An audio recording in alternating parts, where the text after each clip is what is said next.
Thank you, everyone, for joining today for our Alzheimer's disease echo programs. This is the second part of a two-part series that you're joining today.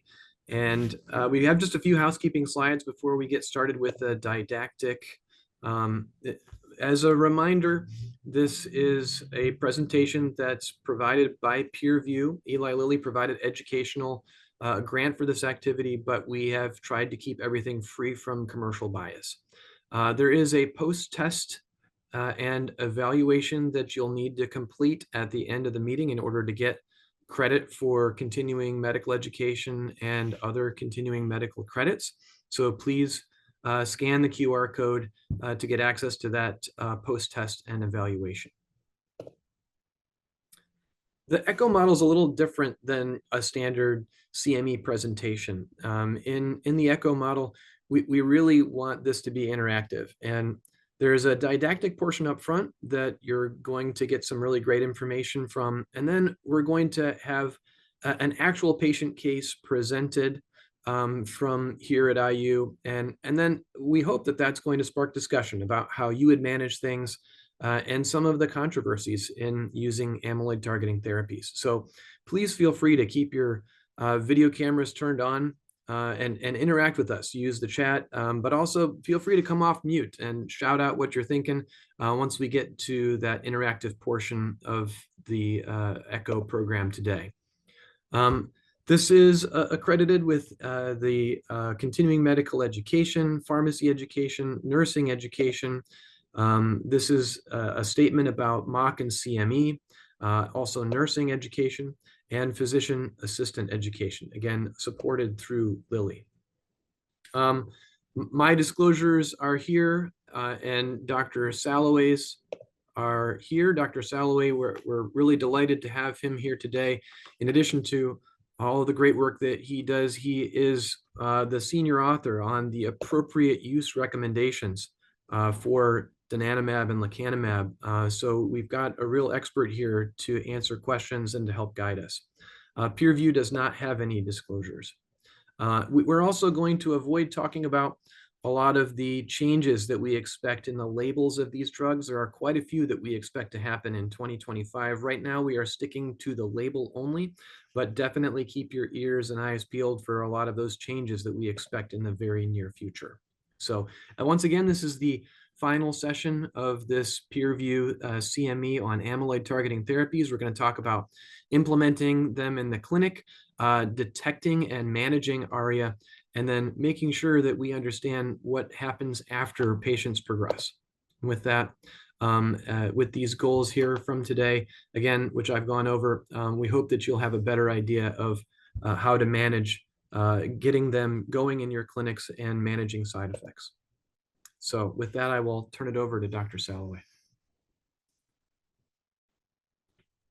Thank you, Dr. Brosh. I appreciate the invitation from PeerView and to be speaking with all of you today about preparing your practice for the new era of amyloid targeting therapies in Alzheimer's disease. It's good to have our first set of disease-modifying treatments, and there are challenges associated with that, and we'll try to address some of those challenges, and with a special focus on safety.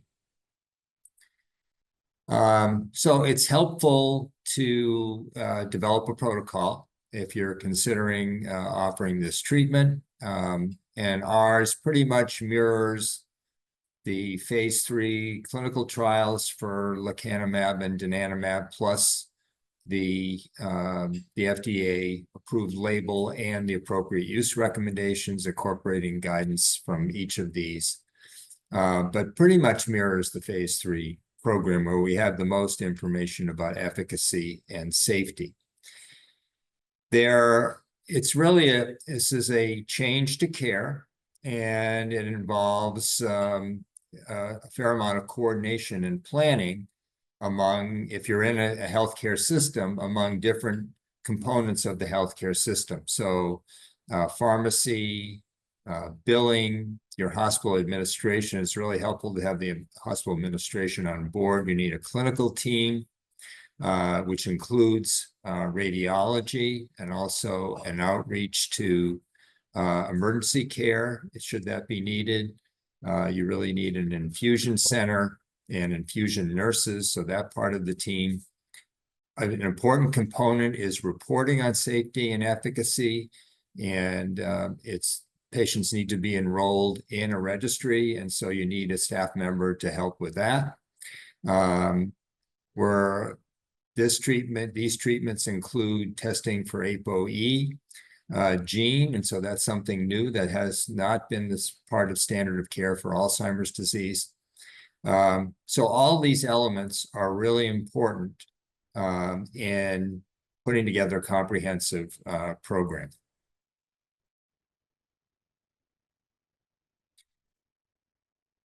So we talked about this team approach, and it's really helpful to have a team on site if you're in a healthcare system. And obviously the team may be smaller if you're in private practice, but it can be done in private practice.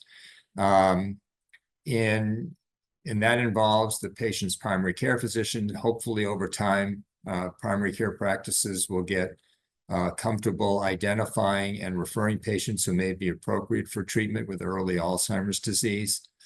And then it's good to have a team approach in your clinic. And in our setting, nurse practitioners do a lot. Advanced practice providers can do a lot of the evaluation and the ordering and the initial screening to make sure patients are appropriate, and also to monitor safety over time. We're fortunate in our setting to have an infusion center on site, but we also have other infusion centers within our healthcare system where we can refer patients. So you're going to obviously need that. And to have a really good relationship with neuroradiology so that they're comfortable assessing ARIA, identifying ARIA, and communicating that with you, and also the emergency team for more serious cases.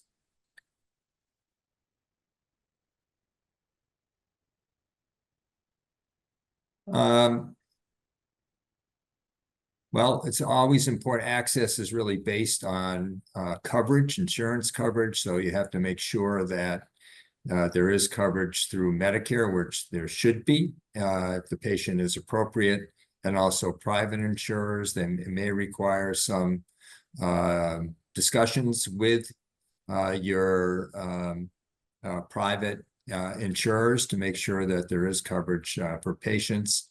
It's important to know that this is a Medicare covered procedure. So the medication and the testing and the monitoring that goes along with that should be covered, not always covered. So you may have to advocate for patients. Some patients have Medicare without a supplement, and they may be liable for a 20% copay. So that's important to know.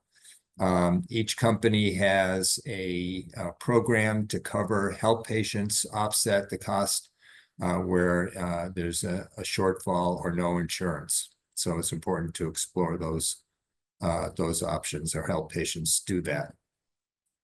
ApoE genotyping, I'm told, is going to be covered by Medicare, but I'm not sure that's yet become standardized. So you may have to, it's a little bit unclear. So you may have to check that out, and also, again, advocate for your patients to ensure that there is coverage. And I think I've already covered this in what I just said.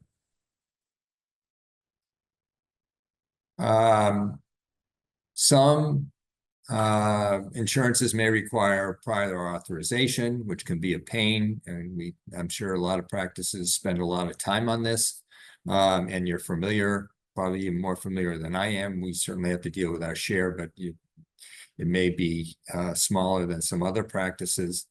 So you need to know which companies or which procedures require prior authorization and work through those. And there may be some denials and require appeals, which is unfortunate, but it's a fact of life if we want patients to get access to treatment. It's good to set up your medical record and your reporting to standardize it, and also your the imaging evaluation of the baseline and the follow-up scans to standardize those. So in the medical record, you want to include the level of impairment to indicate that they have the patient has MCI or mild dementia. The confirmation of amyloid status, either with CSF, PET, or perhaps with a plasma test. That the baseline MRI scan does not, there are no imaging abnormalities that would preclude treatment. The patient, we also report their ApoE genotype. The patient needs to be enrolled in an FDA, and not in an FDA approved, in a CMS approved registry for Medicare patients in order to allow coverage. That could either be through the Medicare registry, which is quite limited, or through a little more detailed registry called ALZNet, or others that are approved by Medicare that will allow for coverage. And here's just some examples of the Medicare, the CMS registry, and ALZNet. By way of disclosure, I am on the steering committee for ALZNet. I'm a strong proponent that we want to monitor safety and efficacy of this new class of treatments and others that may follow. And so I strongly encourage you to participate in ALZNet so we could get the most detailed information about patient outcomes as we roll out these new treatments.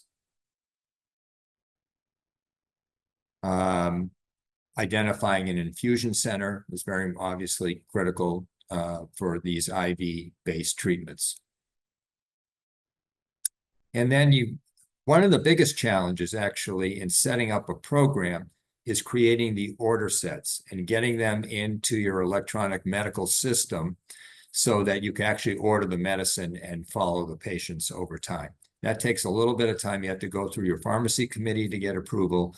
You have to go through the IT team to get that uploaded and the forms modified. And you want to be, again, confirming you want to have some standard elements in there.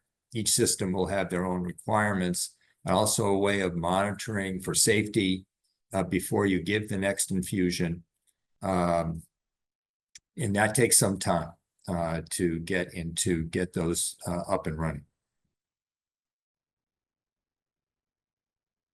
Okay, so let's talk specifically about these two amyloid-lowering antibodies, donanemab and lecanemab. They're both currently given by IV, though subcutaneous formulations are being developed. Donanemab is given monthly. Lecanemab is given every 2 weeks. There is a dose titration with donanemab. There is no titration that's in the label for lecanemab. And you can see that the dosing schedule is listed here for donanemab. There may be a modification to that dosing regimen because new data shows that a slightly slower titration has a better safety profile. And so we've adopted that. I think Dr. Brosh's site may have adopted that as well. And the appropriate use recommendations for donanemab will recommend that. It's currently under FDA review, so each center should make their own decision. But the modification is really quite minor, and in my opinion, there's no downside to it. Each drug we need to get safety MRIs to monitor for ARIA. And most of them are up front during the early part of treatment because that's when ARIA is most likely to occur. And you can see the MRI schedule for each drug here. It's important to plan in advance for these MRIs so you can schedule them, and then you need a way of tracking them. Now, another important element is, I think it makes the most sense to get your safety MRI and review it before you give the next dose. So it wouldn't make sense to dose the patient and then get the MRI around that the safety interval. So get your safety MRI, allow enough, it takes a little coordination, allow enough time. It could even be the same day or the day before to make sure that it's clear before you give the next dose, because you don't want to dose through someone who's developing, turn a mild case of ARIA into a more serious case of ARIA.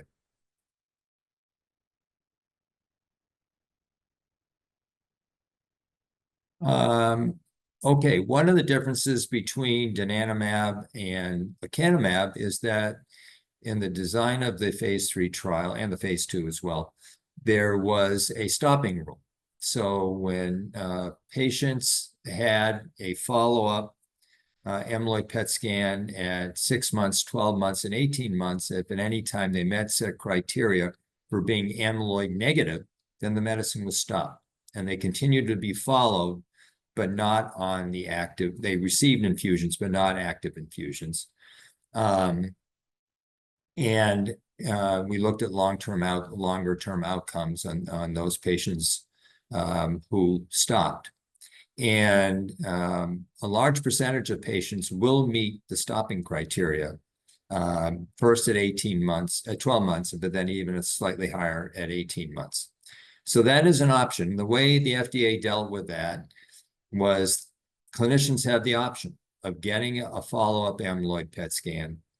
And if now amyloid negative, talking with the patient about either discontinuing or lengthening the interval in between infusions. And I think it makes sense with this type of treatment to have an induction phase where the amyloid is lowered, and it seems like you need to get to a level that's pretty low before you get a clinical benefit. And then either stop altogether or lengthen, get to a maintenance phase where there can be less frequent treatments. For lecanemab, you could take the same approach, but that was not studied in the trial. There's no data about it, and right now it's open-ended treatment. But a clinician, and we're thinking of doing this with lecanemab, is doing the same thing, getting a follow-up amyloid PET scan, and then, if negative, talking with the patient about reducing the frequency of the infusions. So and to some patients, that's really attractive of being on the medicine for the shortest period of time that they really need it. We really don't know what the optimum way to approach this is yet. We can't rely on a plasma amyloid or plasma tau test yet to guide that. So we're working on that.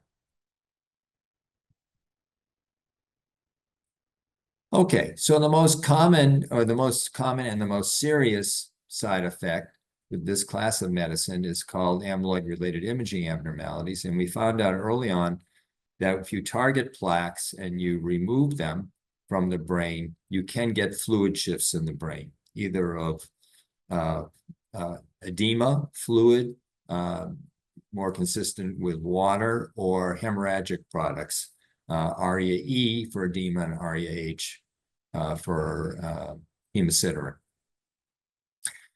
ARIA tends to occur early in treatment.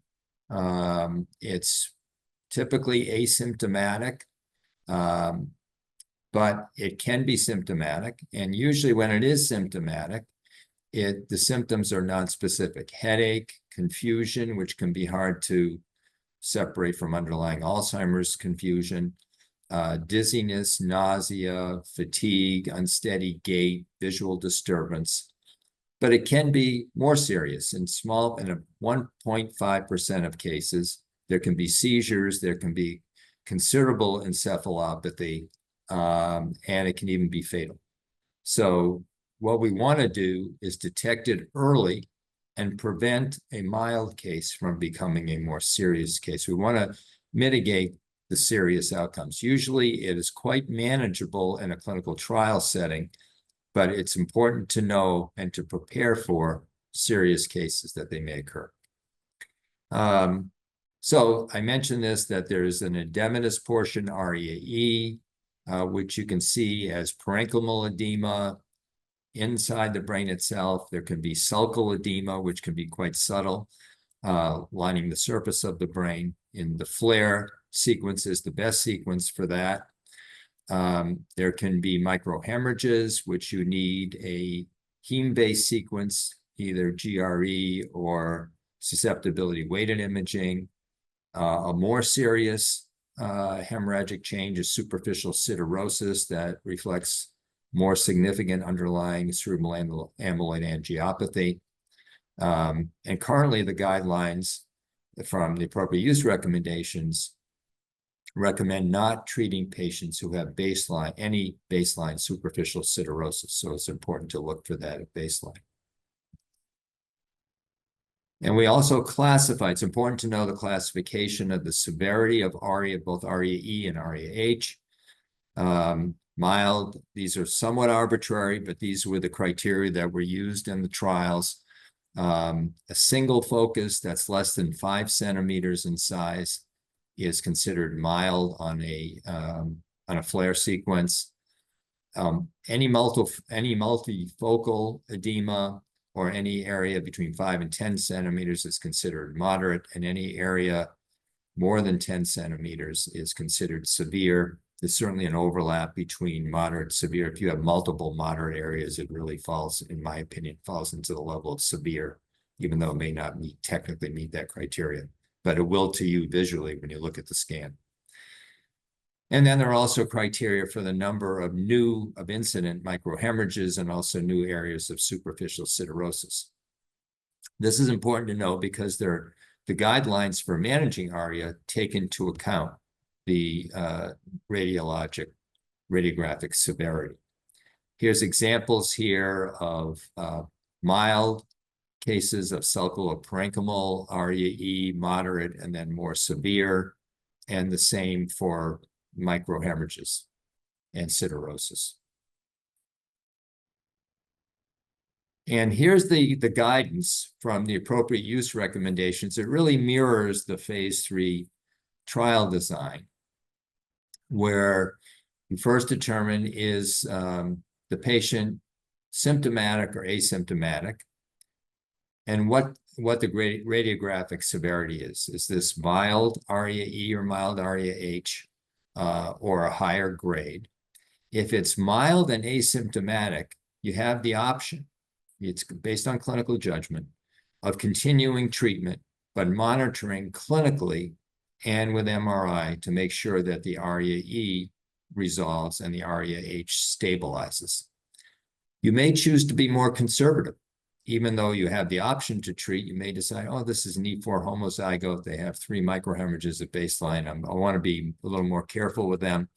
And you may wait for the ARIA, this mild asymptomatic ARIA to resolve before continuing treatment. If it's at all symptomatic, and sometimes it's hard to determine if the symptoms are related to ARIA or not, I tend to err on the side of being conservative. If they're symptomatic at all, and treatment needs to be suspended. If they're radiographically moderate or severe, treatment should be suspended. And then you follow with monthly MRI and clinically to make sure that the ARIA-E has resolved, the ARIA-H has stabilized. At that point, you can decide, and you have to view, I strongly encourage you to view informed consent as being ongoing and dynamic. So we actually have people sign informed consent for treatment before they initiate treatment with one of these antibodies, and they understand the risks. And then if their course evolves and they have ARIA, we continue to talk to them about risk and benefit. Is the risk-benefit profile still favorable for them to continue treatment? For cases where there's any macrohemorrhage, there's debate out now about if any incident superficial siderosis should be a reason for stopping. More than 10 new microhemorrhages, more than 2 episodes of ARIA, severe ARIA, treatment that requires anticoagulation are reasons to permanently discontinue treatment. Again, we want to err on the side of safety. We don't want, let's say someone has a moderate case of ARIA, or moderates with symptoms, and they do well, and let's say they have other risk factors, like they're an E4 homozygote, they survive that episode and they're okay, but they may have a more serious outcome the next episode. So you may decide, gee, it's really not wise to re-challenge that person. That's clinical judgment. and a discussion with the patient and family. And this really gets into this whole process that I just discussed.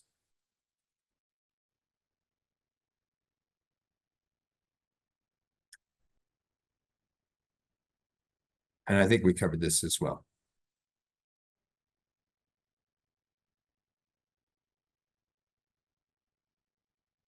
Okay, so now more serious ARIA. Most ARIA is transient and asymptomatic and quite manageable. However, as I mentioned, there are a small percentage of serious cases. Right now, I'm aware there could be more. I've been trying to track this across all the programs. There have been 16 ARIA-related fatalities.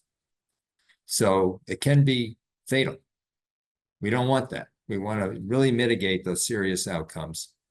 And then if a patient has what seems to be a more serious episode, you have to decide, do they need an urgent MRI that day or as soon as you can obtain one? Do they need to go to the emergency room, or can this episode be managed as an outpatient?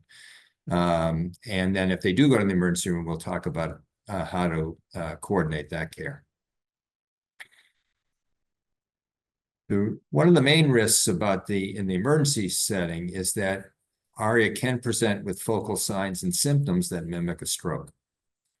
If an older patient comes in with a focal presentation, then an ischemic episode is considered to be highly likely, and they get on a stroke pathway almost automatically.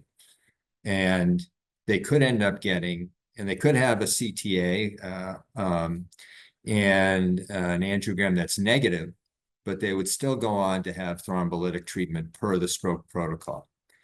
So there can be a serious outcome with thrombolytic treatment in patients with severe ARIA-E, and we want to avoid that. So the way we do that, it's important for the ER team to know that the patient's on an amyloid-lowering antibody. If they know their APOE genotype, that can be helpful. They need to know that ARIA can mimic a stroke, that TPA or other thrombolytics can have serious consequences in patients with serious ARIA.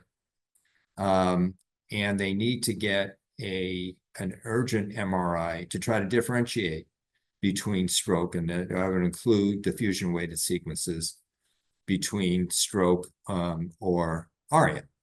And then you can't rely on CT to detect the ARIA. And then based on what the MRI, now getting an MRI in the emergency setting urgently is not always easy to do. And so you have to do your best. But clearly you want to limit the use of thrombolytics in this setting unless absolutely necessary. And in most settings, probably they could be avoided, even if they're in the rare occurrence where the patient actually is experiencing a large vessel occlusion. Probably thrombectomy would be the best way to approach that patient. And then once you make the accurate, correct diagnosis, then you get the appropriate level of care. If it's severe, they're probably going to need hospital level care. They might even need intensive care. And then if it's ARIA-E, then you want to treat empirically with high-dose steroids. Severe ARIA can present with seizures, can present with status epilepticus. It really resembles CAA-related inflammation. And if you've treated cases like that, they often have seizures. They can be hard to treat. You want to get on top of those seizure management as best you can. Some hospital systems actually have a banner that alerts clinicians that the patient's on an amyloid-lowering antibody and that it can present like stroke, and that thrombolytic treatment should be used with caution. Here's a case that presented with focal presentation, an E4 homozygote. This was from the open label extension of lecanemab phase 3. And the patient went in with focal signs and got TPA, and unfortunately had a devastating outcome with multiple areas, multifocal hemorrhage, and died from that. So I'm right now I'm aware of 3 thrombolytic related ARIA cases that had a fatal outcome like this one. So we really want to avoid that. And sometimes it's pretty, having done this now a number of times,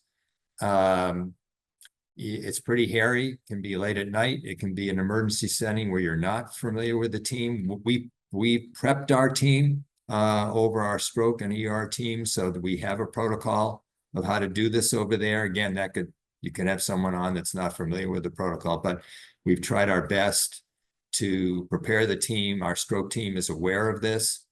And so I would encourage you to do the same thing at your center, but patients may go to an outside hospital where you don't know the team there, and you'll have to do your best to communicate.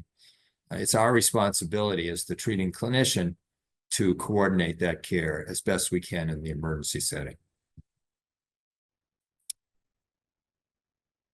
Okay, another challenge with this disease really is Alzheimer's disease is progressive, as you know, and despite these treatments, even if there is a benefit, patients progress. And these treatments are approved for early Alzheimer's disease, MCI, or mild dementia. We have really no data and also a suspicion of lack of benefit based on prior studies for patients who are beyond mild dementia. So when a patient progresses, a clinical, again, this whole risk-benefit discussion is ongoing. A clinical decision should be made about whether the risk-benefit is still favorable. Are the patients likely to be receiving benefit more than the downside of the treatment? And it involves clinical judgment there and an open discussion with the patient and the family. Often, there's really no benefit, but the family is reluctant if they rely on the treatment for a sense of hope and purpose, but even though there's really no benefit being derived from it other than a placebo effect. So you have to, again, weigh those things out. But there comes a point where it really does not make sense to continue the treatment, and there's considerable cost and there's burden for the treatment.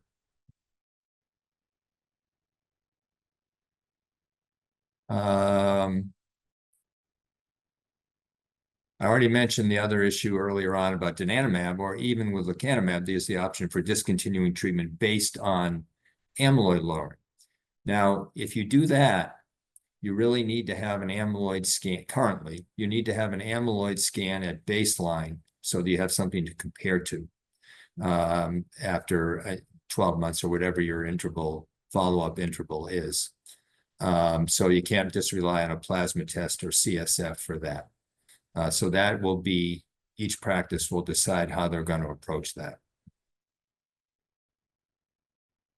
Okay, so I guess we're coming to the question. We have cases planned, so don't go away. What do they say on TV? Stay tuned, but now we're taking some questions, just some discussion before we go to the cases. Is that it?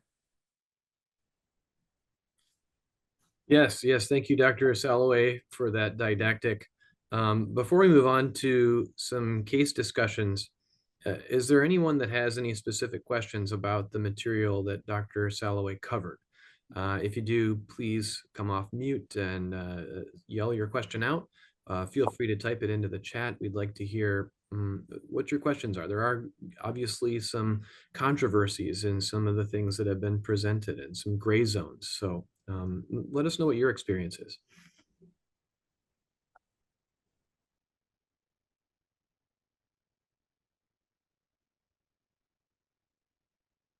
Well, while we're waiting, I might say something about one of the controversies, Jared, is I'm interested in the audience's opinions or perspectives about treating patients who are homozygous for E4. Those patients are clearly at higher risk for ARIA and a more serious form of ARIA, although they're certainly at high risk for Alzheimer's disease and progression from that. And the FDA label is open for treating homozygotes, though it has a black box warning regarding safety for them.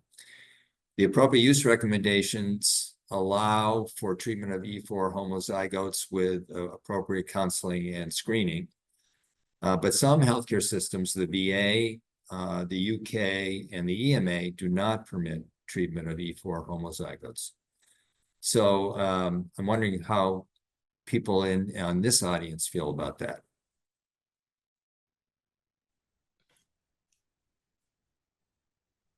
Yeah, it's a great question. Any sites want to speak up about whether you have a policy to treat homozygotes? We have a policy to treat homozygotes. We may help with the drug choice, depending on what we believe the risk to be. So we might push towards one treatment or another. And we also document the risk-benefit discussion very carefully, showing the rates of ARIA for each drug. So we are allowing it, but I do know of many sites who are not treating. Anybody here, have you developed a policy? Are you open to treating homozygotes?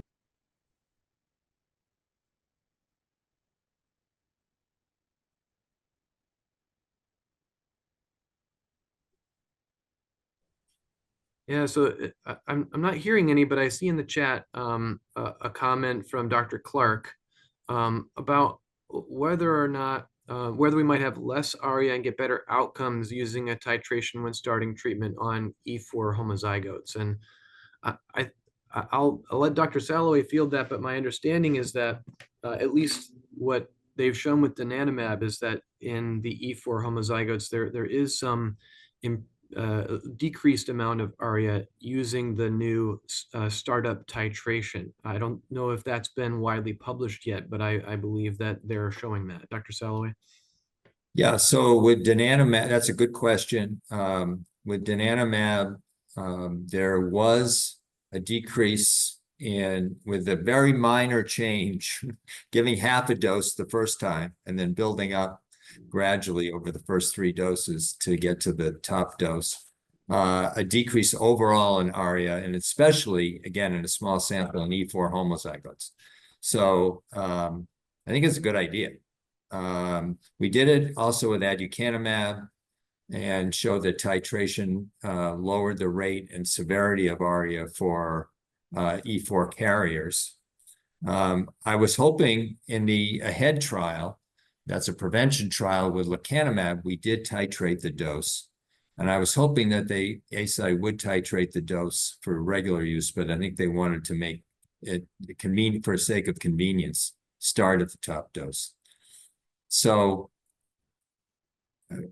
one approach would be for all patients is the donanemab data has been presented, and it's under review at a journal, and it's also under FDA review.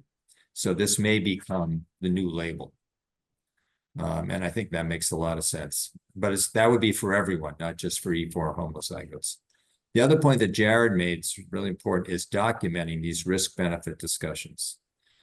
Because I mentioned there is significant risk for a small percentage of patients.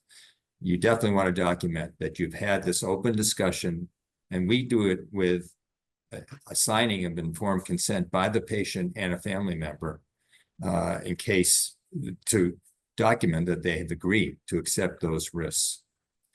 There's one more thing. I'll leave it at that for the moment. There's one more point, but I'll come back to it.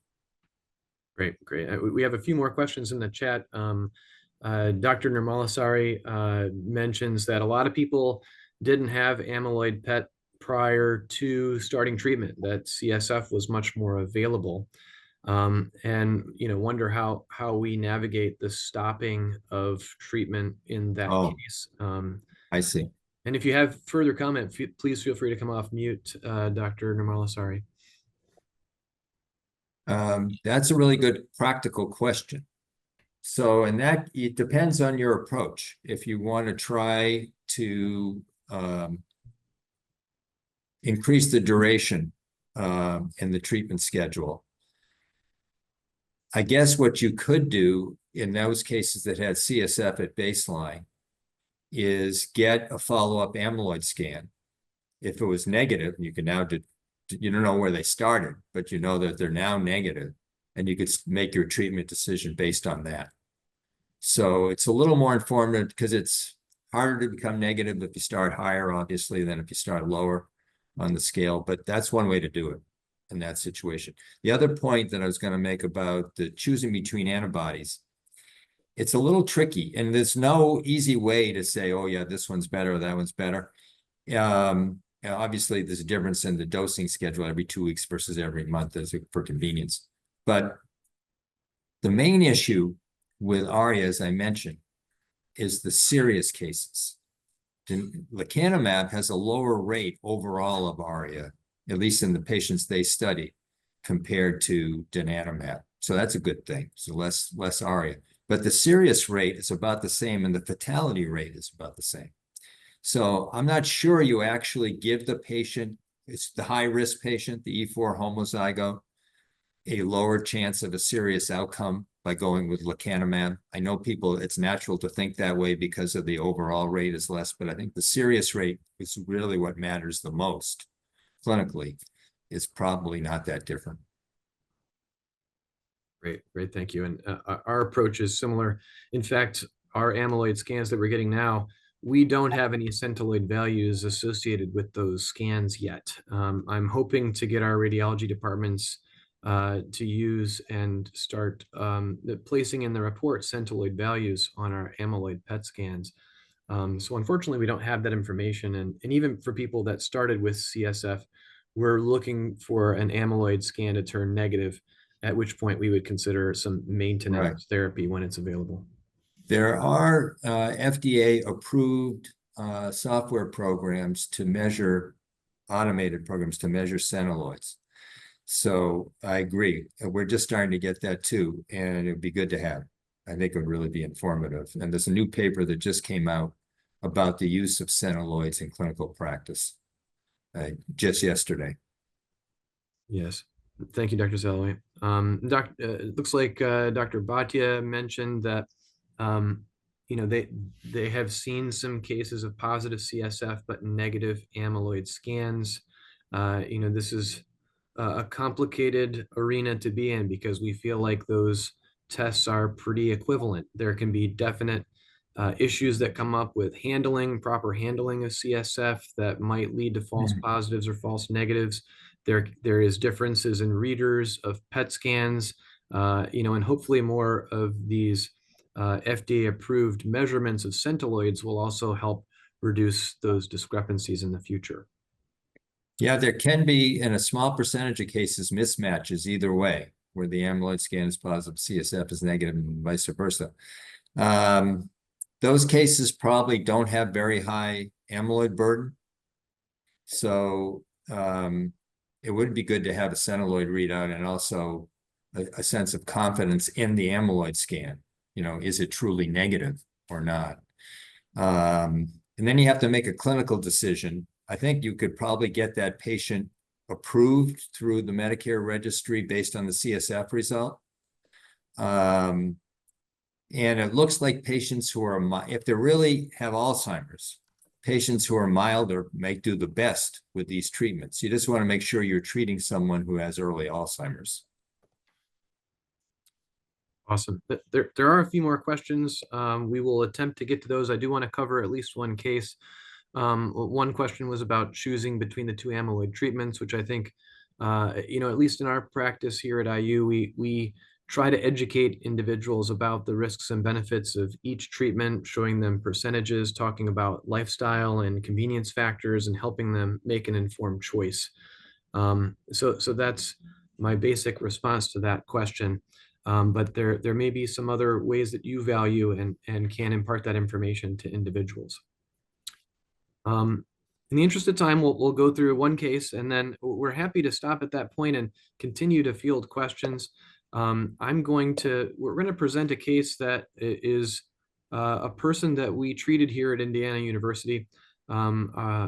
Nancy Kuhn, a neurology trained physician assistant who works as a part of our team, has some familiarity with this patient and is going to present the slides here. So this is a 67-year-old with MCI. Nancy. Okay. Hi, everyone. I'm Nancy.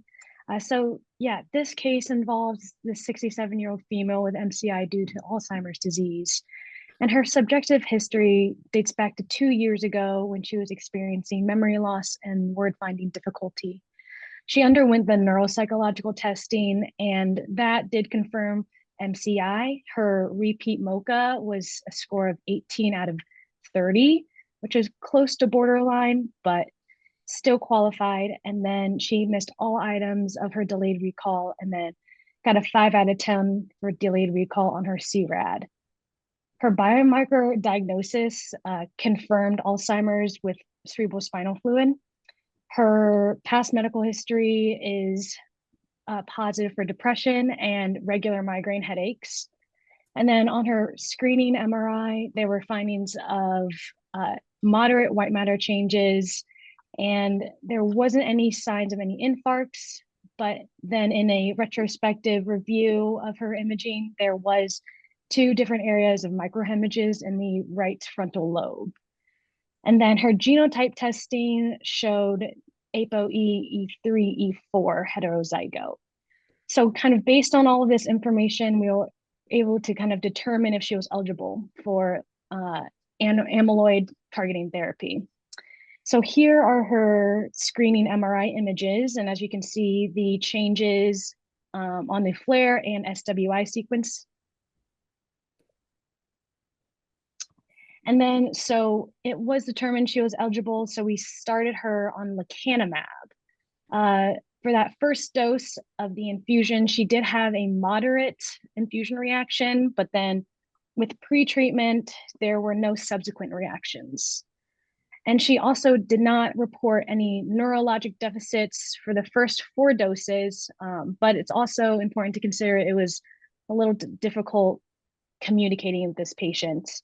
But for her safety MRI, before that 5th dose, she reported to the MRI techs at that time that she was having a persistent headache for the last 2 weeks. So here is the images for her safety MRI that show us some changes along the right frontal lobe that indicates some ARIA E.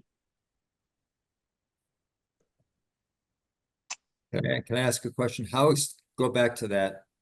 How extensive was the edema on other cuts? I see it's pretty extensive there in that right frontal lobe. Are there other areas that were involved too, or is... Yeah, I can jump in there too. She had actually 2 focal areas of ARIA E. So one that we can see that's a little bit lower, that's shown on the left. This is only a 2 centimeter area, and then a separate area in the high right frontal lobe. And this was the maximal size of it was 6.9 centimeters, so less than 10 centimeters. And no microhemorrhages, no new microhemorrhages? Correct. Yeah, yes, there were no new microhemorrhages. And when we informed the patient, she let us know that the only symptom she was experiencing was a headache. So we decided to pause the lecanemab and had her scheduled for a 1-month MRI follow-up. And then we also advised that it might be risky at this time for her to travel out of state, likely because of access to care and to teams that are familiar with this type of treatment. And then we saw at 2 weeks after her safety MRI, she experienced a tonic-clonic seizure and then was started on Keppra at that time. So this is the MRI that followed her seizure. And what you can see are the progressing or worsening areas of edema along that right frontal lobe. So she was admitted to the hospital and she was given IV Decadron for the edema and the worsening headache. At that time, her neurologic exam had some mild slurred speech and some left lower extremity weakness. She was kept for 2 nights and continued to give steroids. And then at discharge, she was basically back to her baseline with a normal neurologic exam. She was discharged with 15 days of an oral taper of Decadron. And then at her 8-week follow-up MRI, there was near full resolution of her ARIA-E and then no new microhemorrhages. And we had decided to not restart lecanemab. Great, thank you, Nancy. Is there any specific questions that we could try to answer about the case? Otherwise, I think there's a lot of teaching points that we can go over and get your feedback on as well. So any specific questions first from anyone out there?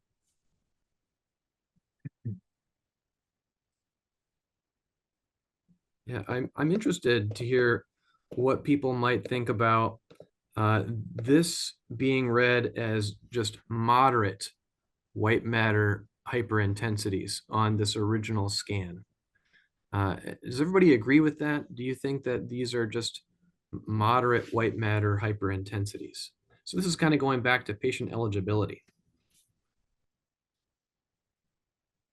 They look very confluent to me, and there's quite a lot of changes there in the white matter, and we know that the greater degree of white matter changes, the more likely a person is to experience ARIA. So I think in going back through this case, we question whether or not this looks more like a Physicus 3 to me than a Physicus 2. So maybe they shouldn't have been eligible. Thoughts on that?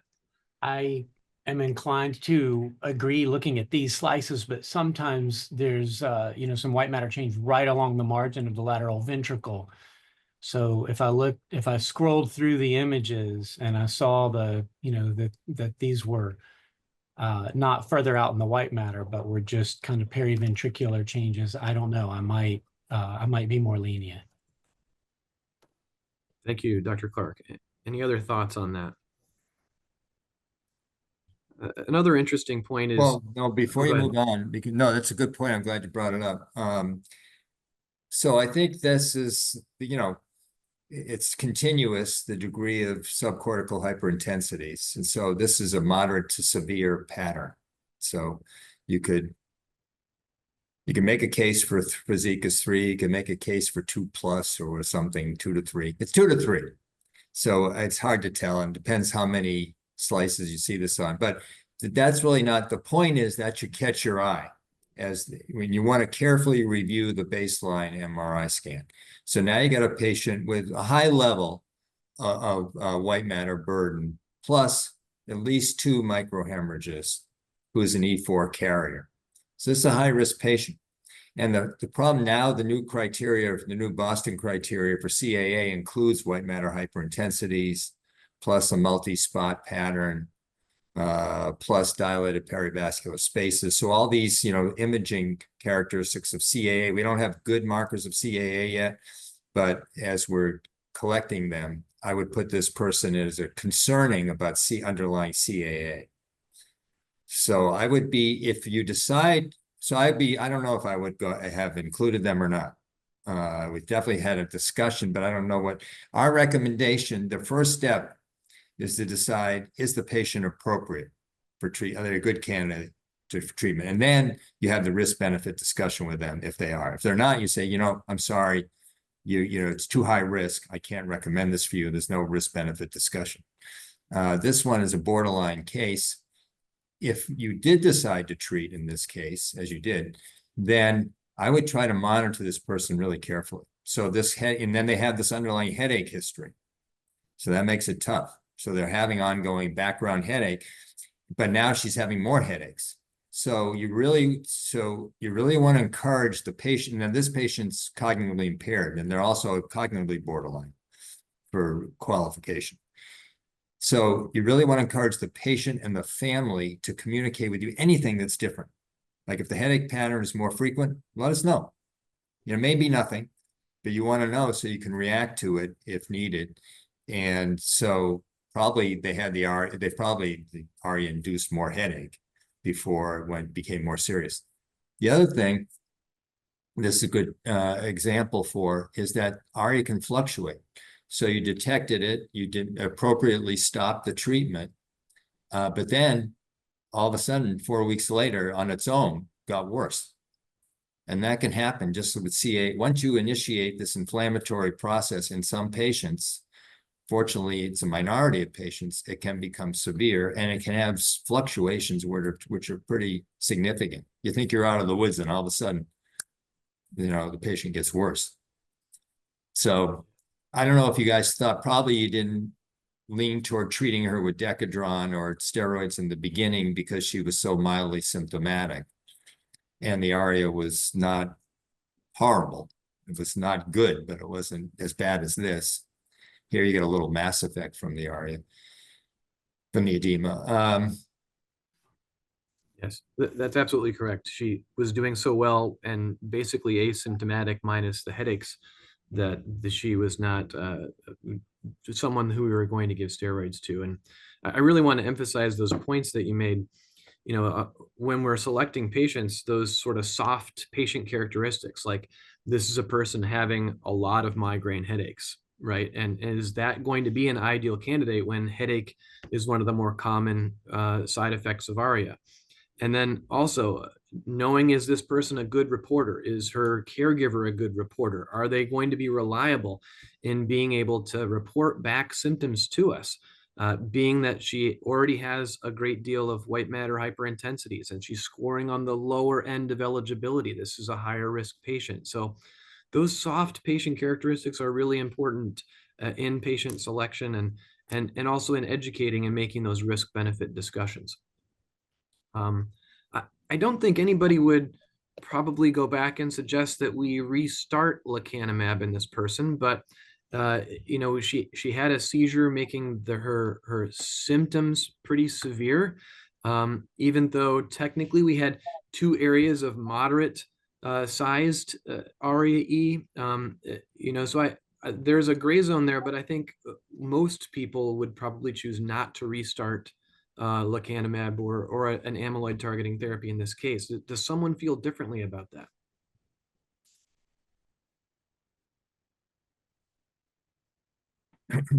Well, maybe you have a lot of common sense in Indiana, but there are other states where we're not going to have time to get to the next case, but the next case was questionable from the get-go.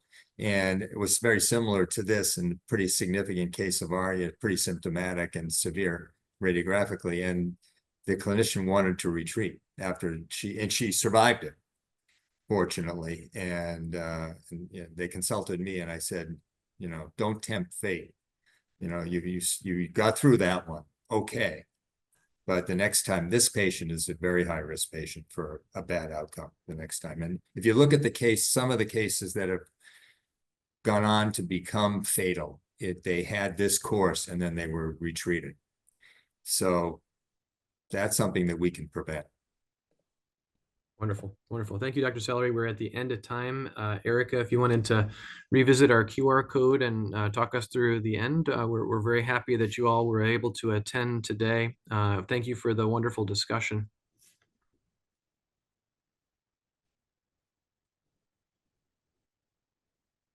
Sorry, I went too far when I was trying to grab the QR code. Let me just pull that up real quickly. But yes, thank you so much for your active participation and contributions to the discussion. And thank you, Dr. Broch and Dr. Salloway, for a great presentation as well. Let me pull up that QR code one more time for everyone. Yep. Don't forget to fill out your post series survey and take your post test for your CME. Yes, I'll type that into the chat as well so that everyone has that. But thank you so much, everyone. And I hope everyone has a great rest of the day.